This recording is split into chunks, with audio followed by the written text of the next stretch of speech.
These are the 5 firms that I've been using in 2026, and today I'm gonna rank them from S tier to C tier. Starting off with Apex, I'm gonna go ahead and put it at B tier. Reason being is because you can have 20 accounts. This is the only firm out of these that you're gonna have 20 accounts, so you can actually scale a huge payout. Also, another good thing is that the evals are very cheap. They're always on sale, 90% off, 80% off all the time. The downside is that they pay out approvals and receiving the money takes longer than most of these firms below. But besides that, it's a pretty decent firm. So I'll go ahead to put it in B tier. Next up is Top Step. I'm gonna go ahead and put it slightly above Apex. The reason being is because it has no consistency rule on the funded accounts.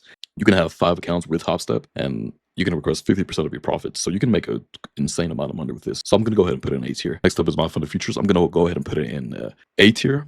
I wouldn't really put it in S tier. In specific, there's one plan called the Rapid Plan, where you have no consistency rule, but it is not end of day drawdown on the sim funded. On the eval version, it is, but not on the sim funded. But what makes it an A tier plan in specific is that you can request daily payouts with that specific plan. There is no cap on the payout. You can make $9,000 a day and request it. So like that's insane to me. But not being end of day drawdown slightly pushes it a little bit down. So next up, we're gonna go ahead and put Tradify on S tier.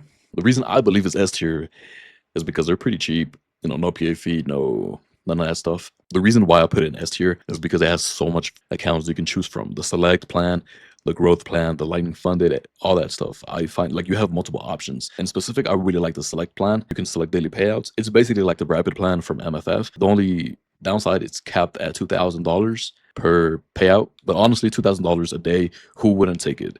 Plus, you can have multiple accounts. Now, the reason why it's S tier and not A tier like MFF, even though it has a cap on it and MFF doesn't, is because it's end of day drawdown. For me, personally, end of day drawdown is like an instant green flag. And last but not least, I'm gonna go ahead and put Lucid around A tier. Between S and A tier. The reason being is because, like most of these firms, they're pretty cheap. No PA fee, no monthly payments, 50% consistency on the Flex account. No consistency once you get funded, but the cap is also $2,000. Around every 5 days, you can request a payout. So this is my honest rating on these firms. This is my honest rating on the firms that I've been using.